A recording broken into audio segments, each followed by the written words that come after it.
Темата која што денеска за која што ќе зборувам, ја насловив малку така загонетно Божјата запоставена карактеристика. Причината зашто ставив ваков наслов е сакав малце да го, како да кажам, вашето љубопитство да го потикнам, да ве натрам да размислувате која е таа карактеристика. Се надам дека успеав, веќе ние проповедниците сакаме понекогаш да оставиме некои работи во мистерија, да бидат мистични, да не знаете однапред. Ако кажеме тоа, ќе ја темата и си кажете, знам, знам тоа. Имам слушам, не идам. Која е таа Божја карактеристика или особина која што е запоставена, па јас дури би рекол и не баш омилена. Ако зборуваме за Божите особини, може би кога ќе треба да кажеме која е попозната негова природа или особина, веројатно најмногу ќе се фокусираме на љубовта. Бог е љубов. Во Јован 4 глава 8 стих таму многу јасно Јован го има напишано тоа нешто. И на сите нас ни се допаѓа таа особина дека Бог е љубов, Бог е добар, Бог е милостив. Но оваа особина за која што ќе зборувам некако не е многу популарна, а сепак таа е есенцијата на она што е Бог. Дури и пеевме за таа негова особина пред малку, па еве за да не ве држам во неизвестност, еве што е она што го пеевме во една од песните. Свет, свет, свет е Господ Бог. Тоа е особината која што често пати ја занемаруваме, ја запоставуваме, а сепак е нагласена во Библијата. И суштината на Божјата природа е тоа. Кога вериме дека Бог е свет, на што помислувате прво? На што ве асоцира тоа? Како си го разбирате во вашиот ум? Кој ќе чуете Бог е свет. Еве, ако треба да дадете синоним некој друг збор со кој што ќе го опишете, кој збор би го употребил? Бог е чист. Да, друго? Безгрешен. Бог е свет, значи во него нема грех, Бог е безгрешен. Кој друг збор би го употребил? Бог е совршен. Единствен. Добро. А се тоа, значи, ни помага да разбереме што значи дека Бог е свет. И кога ние слушаме Бог е свет, тоа некако не ни се допаѓа, бидејќи тоа очекува од нас да го напуштиме гревот. Тоа очекува од нас дека сега треба и ние да бидеме совршени. Но од друга страна, нас ни се допаѓа дека Бог е совршен, дека Бог е безгрешен. Дека замислете ако Бог беше грешен. Замислете како тоа ќе се одразеше за нас. Замислете ако Бог беше несовршен.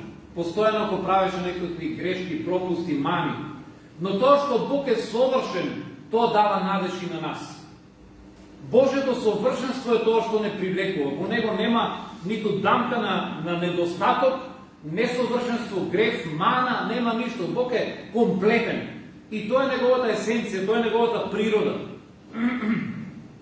И затоа ние, иако можеме да зборуваме за Божјата љубов, Божјата милост, не треба да забораваме дека тоа е и свет и дека токму тоа е она што всушност нас и не привлекува кон него. И таа негова особина ќе биде истакната дури и во небото. Таа е нагласена дури и во вечноста. Затоа кога читаме во книга Откровение, 4 глава, 8 стих, интересно таму кога се собираат околу него четирите животни, пишува и сите останати, вели безпрекин ден и ноќе воскликнуваа: љубов, љубов, љубов е Господ Бог Вседржителот. Така ли пишува? Не. Свет, свет, свет.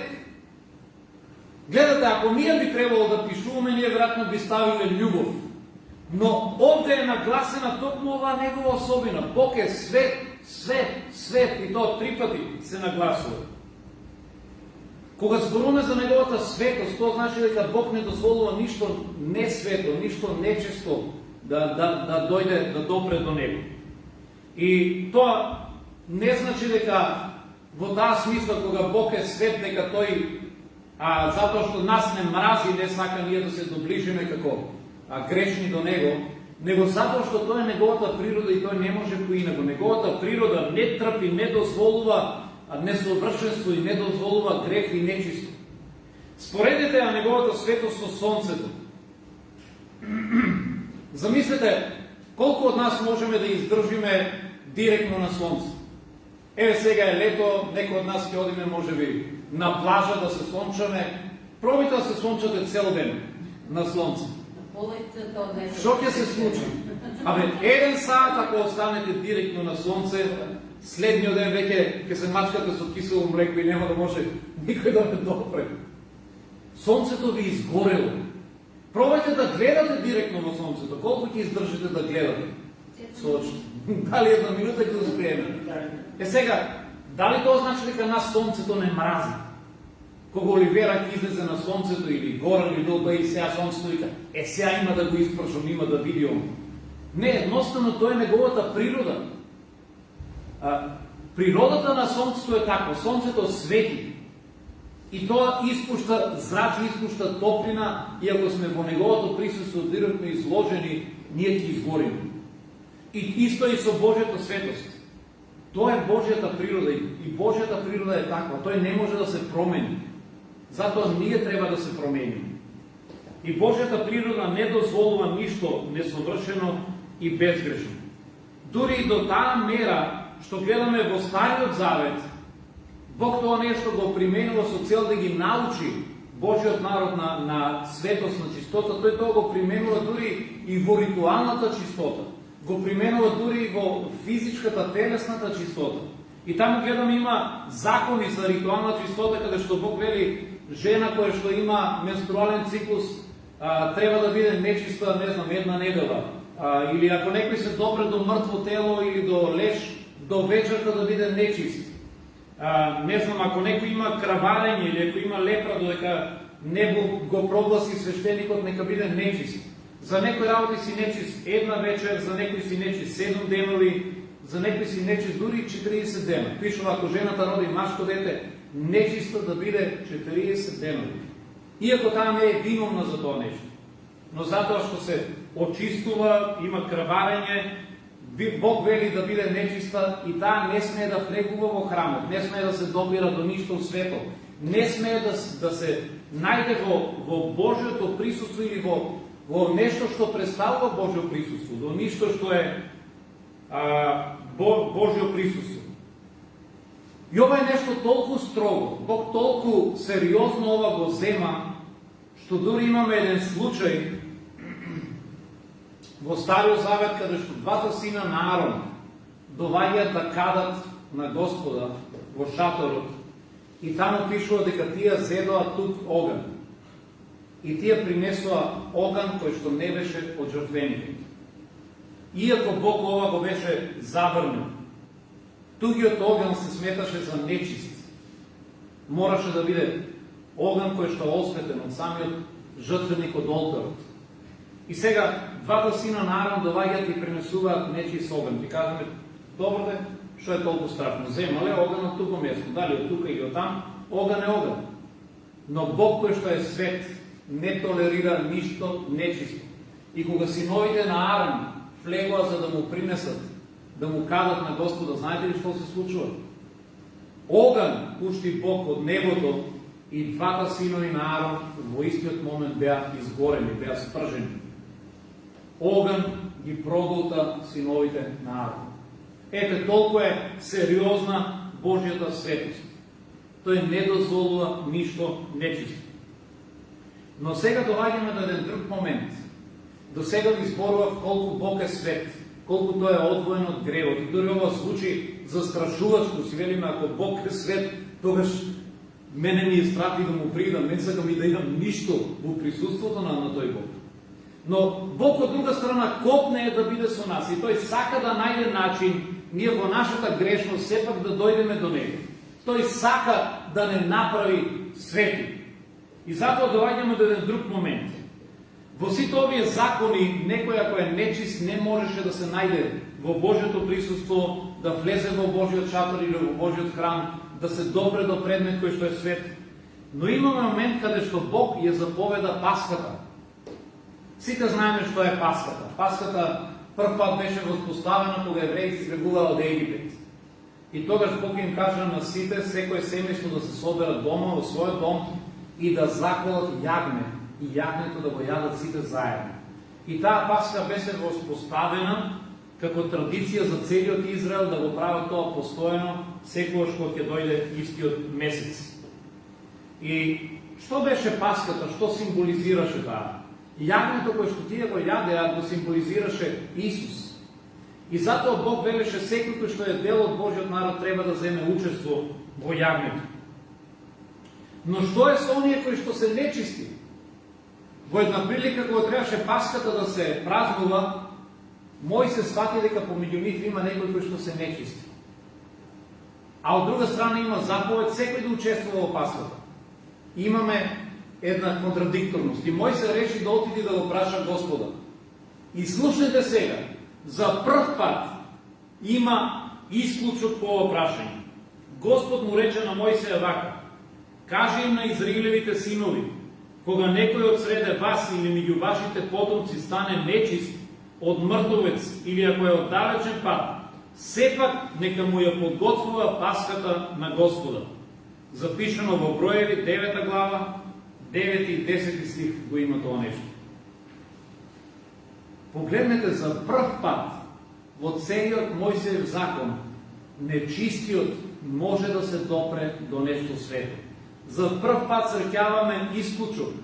За прв пат ние со нашата несветост не го онечистуваме јагнето, туку јагнето не осветува нас.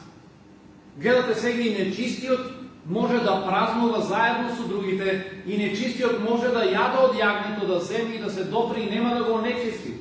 Туку тој самиот ќе стане свет. Сега му е дозволено. А ние знаеме метафорично кој беше представен преку јагнето. Исус. Што ни кажува ова нешто?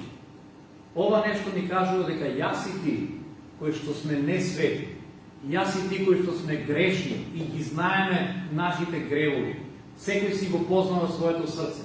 Ние кои што по никаков друг начин не би можеле да се доближиме до Бог.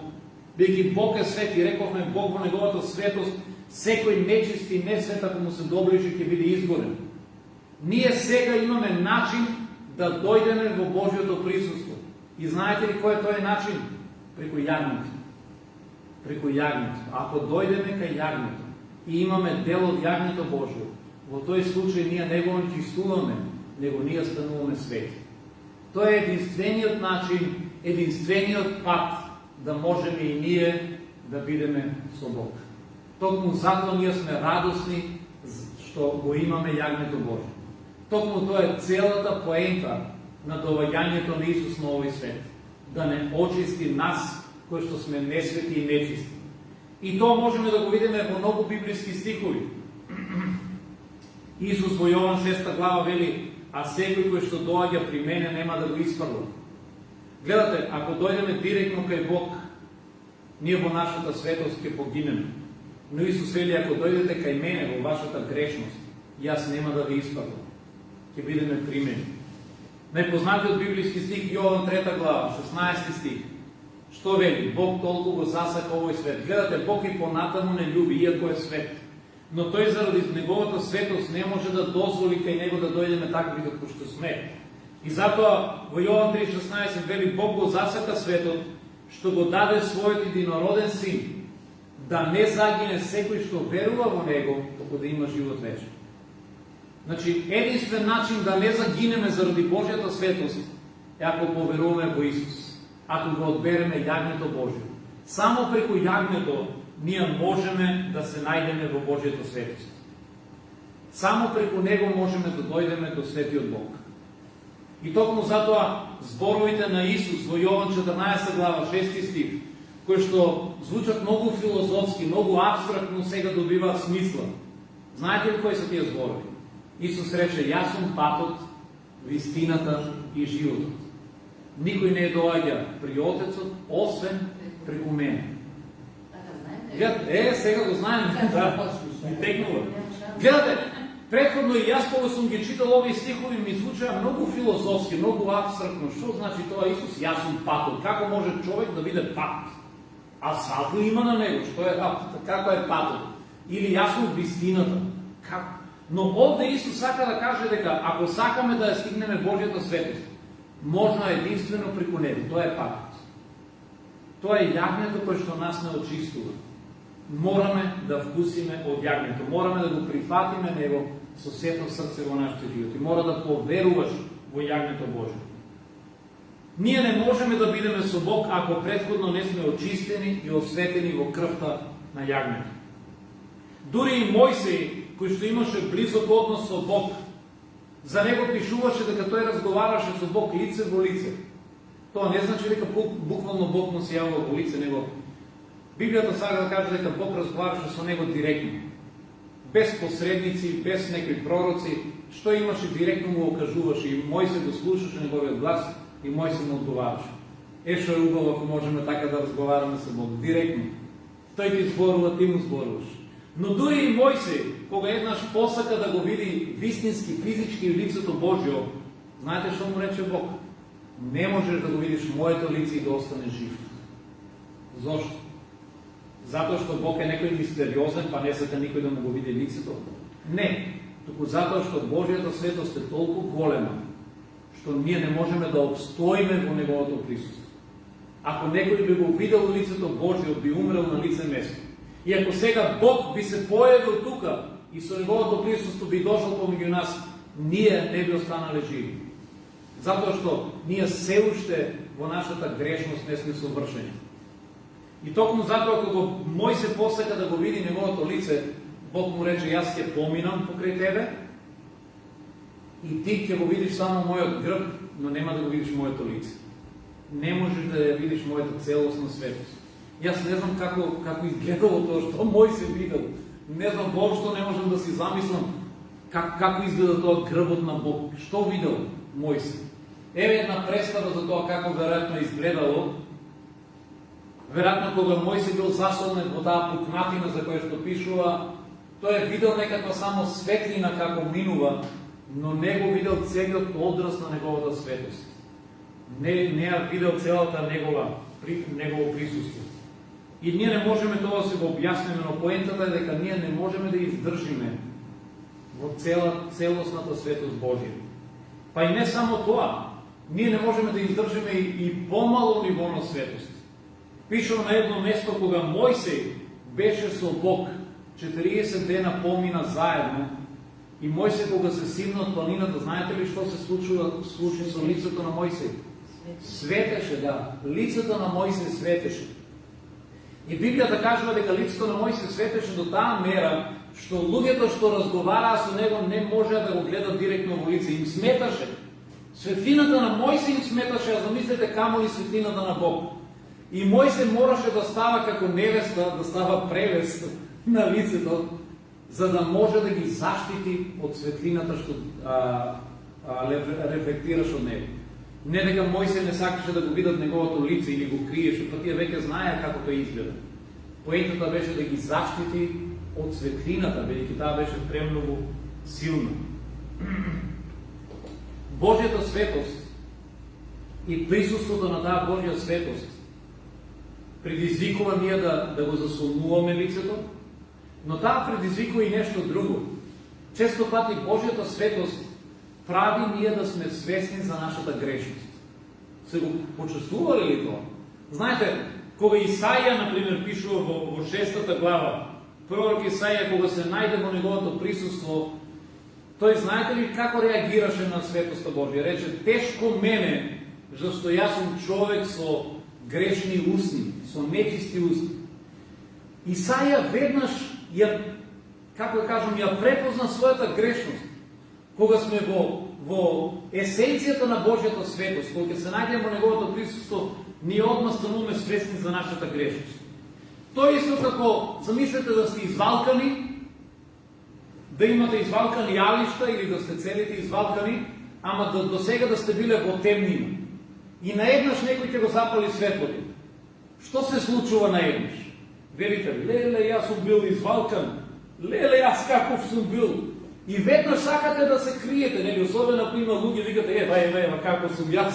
Да, како сум јас, веднаш се засрамувате, бидејќи станувате свесни за вашата нечистотија. До сега ви било лесно, бидејќи било мрак, никој не гледал. Но кога ќе дојде светлината, таа ве осветлува и вие станувате свесни. И Божјата светост неминовно доведува кај луѓето до свесност за својата грешност, несовршеност, до покаяние, па дури и плач. Често пати кога Божјото присуство ќе дојде, ние знаеме да паднеме во покаяние. Пророк Исаија го кажа тоа нешто тешко мене, јас сум човек со нечисти усни. Јован кога се најде во присуството на Исус воскреснатиот со целата негова слава, читаме во Откровение, вели Јован дека падна на земјата како мртов. Страх го обзет затоа што свати дека е во присуството на светиот, на безгрешниот Господ Исус. Ние скоро бевме на една машка конференција во Црна Гора, на Чувар брата Слога, и таму се собираме, може би Илјана има слушнато, се собираме од цела бивша Југославија мажи, христијани, во овој пат бевме околу 250 души, заедно го славиме Бога, имаме некои игри, спортски игри, дружење и така натаму. Знаете, како мажи ние уживаме во тие работи. Имавме една од омилените игри што ние таму е влечење јажици, ја покажуваме силата, се надпреваруваме национални тимови, македонци против срби, па против босанци, црногорци, ги победивме сите, навиваме, на краја загубивме од словенците. Ама како и да е за нас тоа, најмногу да кажеме ни разгорува таа машкост, тој наш карактер. Уживаме заедно да се дружиме покрај логорски огин. Но вечерта кога се собравме, решивме сите заедно да го славиме Бога и почнавме на Бог да го пееме песни. И наеднаш се спушти Божјото присуство, Божјата светост. И знаете што? Јас почнам да плачам. Без некаква посебна причина, Божјото присуство предизвика во мене пред Него да сакам да го издам моето срце. Почнам да се каам за работи за кои што знам дека на Бог не му се угодни, затоа што сум се оддалечил од Бога, затоа што не го парам долно, едноставно плачам. Паднав на земја, ги затворих очите и почнав да плачам. И ме фати еден срам, си викам, леле сега јас тука маш, плачам, а околу мене наоколу само мажи. 250 мажи, а ја тука сум седнал и плачам како некое мало дете. И собрав храброст да ги отворам очите, да видам наоколу дали некој ме гледа. И кога погледнав, знаете што? Сите плача. Сите плача. Тоа го прави Божјата светост.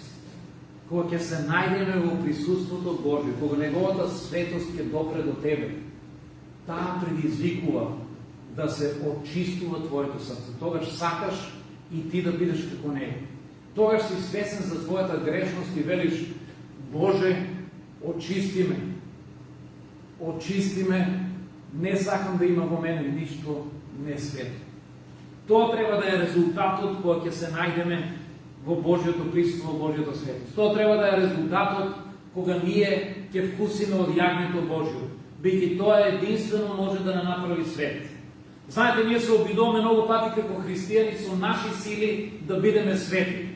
Дури поставуваме и различни правила, често пати и во црквите, може би сами по себе и не се лоши, но ние мислиме дека тие правила ќе ни дадат сила ние да станеме подобри. И без разлики какви правила да има црквата, не може да те промени, да те направи посвет. Црквата може да има правила на облекување, правила на однесување, може да направиме куп листа со закони и да кажеме, ако не се молиш барем по саат време во денот на црква, не те пуштаме. Ако не читаш Библија по 2 сати или ако не си ја прочитал до крај на годината, на црква не може, не те примаме. Не можеш да взимаш причест, не може ова, не може она. Не може еден куп закони да ставиме, но тие само ќе те обременат, нема да ти дадат сила да живееш по светот. Единствено, некој кој што може да те направи свети, да ти даде сила, е јагнето Божјо преку Духот Свети. Затоа е важно да го бараме Него.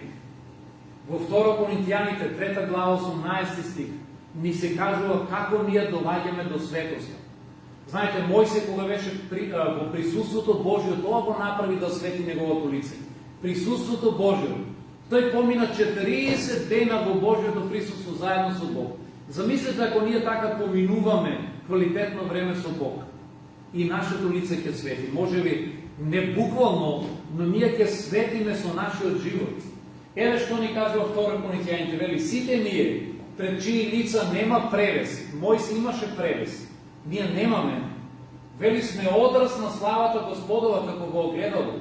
Со помош на Господовиот дух доживуваме преобразба и стануваме се послични на нашиот славен Господ. Еве така се случува нашата преобразба. Преобразбата доаѓа преку Светиот Дух кој што живее во нас, преку времето кој што го поминуваме со Него, со Светецот.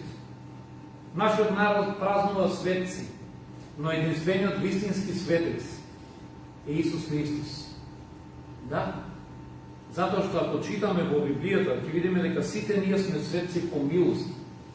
Ние сме осветени затоа што Божјата благодат одлучила да ги покрие нашите гревови. Инаку нема нито еден кој што е без грев, нема нито еден кој што е свет сам од себе.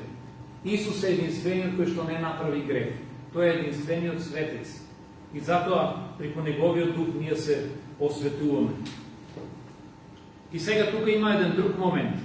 Ако Бог е свет, тоа значи треба и ние да бидеме свети. И може би ова е моментот кој што многу пати нас не плаши. И тоа е причината зашто оваа особина многу не ми се допаѓа. Бидејќи светост во суштина значи дека треба да му кажам не на грев. Треба да им кажам на сите мои лоши навики, пороци, сите мои мисли кои што не се угодни на Бог, сите чувства кои што не се добри. Ако некого мразам, јас морам да опростам. Ако држам горчина во моето срце, јас морам да се ослободам од неа. Ако во мене има себичност, морам да се ослободам. Тоа значи јас да одлучам да живеам свет живот. Значи дека морам да го очистам моето срце. Да одлучам да видам свет значи понекогаш како процесот на рафинирање, на пречистување на златото. Знаете ли како златото се пречистува? Се става во оган. Се топи, се става во оган, се топи и тогаш на површина излегуваат сите нечистоти, се тоа на джгура, се што е нечисто и се трга. Ама знаете што е резултатот? Резултатот е дека златото станува по-чисто и по-сјајно. Тоа станува по-квалитетно. Процесот на прочистување на сите нас, на чекорењето во таа светост понекогаш е болен. Значи треба да се одречеме од работи што ни се сладки, понекогаш треба да се откажеме од нешта кои што не му се угодни на Бог, но од тоа излегуваме прочистени, рафинирани. Но тоа е единствениот начин да чекореме со нашиот Бог. На едно место самиот Исус вели: бидете свети, зашто јас сум свет. И потоа во Евреите се вели: стремете се кон мирот со сите и кон светост, без која никој не може да го види Господа. Без светост, без чекорење во светост, ние не можеме да бидеме заедно со нашиот Бог и не можеме да го видиме Господа. Затоа важниот момент е не само дека Бог е свет, туку се очекува и од нас да бидеме свети. И ние, минувајќи време заедно со Бог, ние почнуваме да светиме како што Мојсе светеше во присуството Божие. Токму затоа Исус за нас вели: вие сте солта и светлината на овој свет. Гледате, Бог е оригиналната, изворната светлина. Но тој исто така за нас вели дека и ние сме светлина. Ние ќе си кажеме: не, Боже, не, тоа е богохулство, ја не сум светлина. Ти си светлината. Но ние стануваме светлина преку Него. Затоа Исус вели: вие сте солта и светлината на светот. Ние треба да светиме во овој свет. Треба да рефлектираме неговата светлина. Ние треба да бидеме солта во овој свет. Која улога има солта? Зошто Исус не споредува со сол? Солта, знаете, особено во негово време, најчесто ја користеле во храната и ја користеле за чувување на храната, таа да не се расипува. Дури во некои села се уште го прават тоа нешто каде што нема фриджидер, нема такви работи. Да, ставаат месо во каци или во тегли и знаете што стават? Стават огромно количество сол. И на тој начин месото може да стои во каците со вода и да не се расипува. Може да стои долго време. Улогата на солта е да ја предпази храната од расипување. Ако ние сме солта на овој свет, тоа значи дека ние треба да го предпазиме овој свет од расипување. Во наше присуство треба светот да не оди во декаденција. Во наше присуство, со нашето влијание, треба светот да се менува на подобро. Ние сме светоста во овој свет. Како што во Божјото присуство ние стануваме свесни за нашиот греф и сакам да се менуваме, Тоа значи дека и во наше присуство би требало неверните да бидат свесни за нивниот грех и да посакаат да се менуваат. Дури без да им зборуваме. Знаете, целта не е ние само да одиме осудувачки и да кажеме: аха, ти имаш грех, аха, а ти зашо псуеш, аха, а ти видиш што правиш. Ако ние само така се однесуваме, тогаш луѓето ќе почнат да не мразат, да кажат: види го, овој само мани ми наводи. Но ние треба да живееме по таков начин, што луѓето кои ќе се во наше присуство сами да станат свесни за гревот. За мојот пастор Будимир се кажуваше дека тој живеел таков свет живот, што во негово присуство кој ќе се нашол и таму на работа, като што одел во фабриката, луѓето не сакале дури ни да пцуват, не сакале да спомнуваат лоши зборови, бидејќи се чувствувале толку непријатно. Тие велеле: овој човек е толку свет, посветен на Господа, нас ни е срам пред него да псуваме, не сакаме во негово присуство никаков лош збор да кажеме, ниту оговарали, ниту мрсни виксови, ништо. Не сакале ништо што знаеле дека е неугодно. Поведам. Вие сте пастори, Будимир и тие, ја не сум пастор, да одме на конференција на близка. Много псуе, имам разправане. И јас сакам да упрекам, викам: малко ми е тешко што си кажа, но ме ти извиниш, викам: нему автобусот цовка до цовка. И жената кажуе вицови нели. И сега вика тоа што знаете што треба да го кажам. И гледа кај ме, леле, никако не псиеш. Јас што не сум пастор. Да, па тоа ми изборот, значи не треба тоа да се однесе само на пастор, треба секој од нас во таа смисла треба да биде светло и сол во светот. Во наше присуство, и не само за пцовката, би требало во наше присуство ние да имаме такво влијание што луѓето се менуваат на подобро, да кажат: абе, јас ја знам Оливера колку е добродушна, дарежлива, добра, сакам јас да го правам истото. Би сакале луѓето кои ќе видат особината, не знам, на тетка Цаси, да кажат: видите колку е пожртвувана, што се прави, сакам јас да бидам како неа. Луѓето би требало со нашата светлост да се менуваат и тие. Жално е што денеска, за жал, многу христијани, бидејќи нема таа светост, и тие се само формални христијани, тие дозволуваат наместо светот да се менува преку нив. Знаете ли што се случува? Обратното. Тие дозволуваат светот да ги менува нив. И така имаме случаи кога некој христијанин минува време со пријателите, наместо тие да престанат да псуват, тој почнува да псуе. Наместо тие да престанат да пијат и да се коцкат, тој почнува заедно со нив да пие и да се коцка. Девојките или младите христијани поминати во светот, наместо тие да бидат пример за чистота, морална чистота, тие ги прифаќаат, да кажеме, начинот на живот и стилот на живот што во овој свет го има. Па така почнуваат да си живеат заедно, да си имат сексуални односи заедно, да имат отворени, да кажеме, неморални врски и почнуваат да ги прифаќаат оние навики што светот ги има. Така да лошо е кога ние дозволуваме светот нас да не менува. Кога светот влегува во нас наместо ние да бидеме сол на светот. Токму затоа ние мораме да се подсетиме што сме ние. Библијата кажува, Исус ни кажува: вие сте сол и светлина на светот. Ние треба да ја донесеме светоста во овој свет со нашиот живот. На крајот на краиштата, знаете, нема ништо што овој свет може да ви го понуди, а што е подобро од она што нашиот Бог ни го дава. Во нашиот Бог ние го најдовме она што не можевме во светот. Ако ние во светот бевме задоволни и срекни, немаше да го бараме Господа. Нели е така со сите нас? Јас барем за себе си можам да кажам дека пробав во светот многу работи и таму се разочарав. И моето срце беше празно, мојата душа беше празна. И затоа извикав кон Господ: Господе, дојди и промени го мојот живот, дај му смисла на мојот живот, бидејќи во овој свет јас не можам да најдам смисла. И Господ Исус дојде, ме сретна и го промени мојот живот, ми даде смисла на мојот живот, ми даде мир, ми даде радост, ми даде цел. И сега знам дека живеам за Него. И мојот живот чекори кон светост, чекори кон нешто подобро. Но овој свет не може да ви го даде тоа. Луѓето кога се во ваша близина, тие треба да посакаат да го имат тоа што го имате вие. Луѓето кога се во ваша близина треба да кажат: јас сакам да видам како Светлана има чуден мир. Јас сакам да видам како Донка има кај неа чудна радост. Сакат да видат кај теткацата, бидејќи кај неа има некоја чудна светост. Таа жена не зборува против никој, не оговара никој, не псуе. Таа жена е прекрасен пријател, сакам да видам како неа. Сакам да видам како Горан, бидејќи од неговото лице зрачи нешто поразлично. Луѓето треба да посакаат да видат како нас, ако ние имаме светоста која што Библијата ни ја нуди. Наместо ние да сакаме да видиме како светот. И на крај на крајштата, што би посакале од овој свет? Замислете, луѓето што во овој свет се обидуваат да добијат и да најдат, на крајот завршуваат трагично. Слушаме за се повеќе разводи, се повеќе насилство во браковите, се повеќе жени се жалат дека дома имат проблеми, се повеќе слушам за луѓе кои што се коцкаат, се повеќе проблеми со алкохолот, се повеќе кажуваат процентуално новите генерации дека се повеќе се депресивни. И се прашувате, добро, од каде се тоа? Ако овој свет нуди нешто убаво, зошто луѓето не може да го најдат?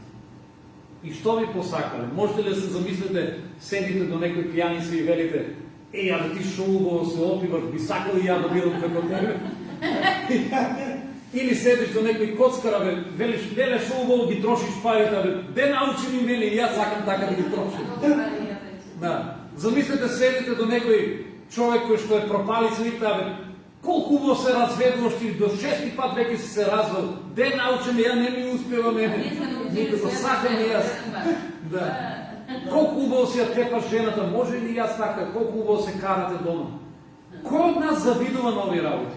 Или седеш до некој депресивен и велиш, абе шо убаво ти стои депресијата, мене никако не ми оди. Знаете, овие работи се кои што никој од нас не ги сакама, тоа се плодовите во овој свет. Овој свет не може да ви го даде она што го имаме во Бог. Затоа светоста е единствениот пат. Светост значи да си совршен. Бог вели, јас сум совршен, јас сакам да видите како мене. Неодамна зборував на една тема, најдоброто од себе, најдобрата верзија од тебе, се сеќавате ли? Или твојот најдобар потенцијал. И тогаш ве прашам, замислете какви би изгледале вие ако би биле во вашето најдобро светло, најдобро издание. Замислете како би изгледала една Светлана ако низиниот карактер би бил во низиното најдобро светло. Како би изгледала Оливера или Горан, секој од нас, или Пане, ако Пане беше во неговиот најдобар потенцијал, ако беше денеска во неговото најдобро издание. Ние велиме, па ако бевме така, светот ќе беше рај. Па Бог сака тоа да го постигне со нас. Бог вели преку Христос, јас сакам вашиот најдобар потенцијал да излезе на површина. Тоа е светост. Светоста значи да најдоброто од мене да излезе на површина. Светоста значи совршенство, значи без грех. И тоа е процес. Бог во нас прави еден процес на осветување и ние треба да сакаме да бидеме како Него. Тој нема да биде како нас. Тој не може да биде како нас, тој е совршен. Единствен пат да бидеме со Него е ние да станеме како Него. Нека Бог ни помогне во тоа нешто. Амин.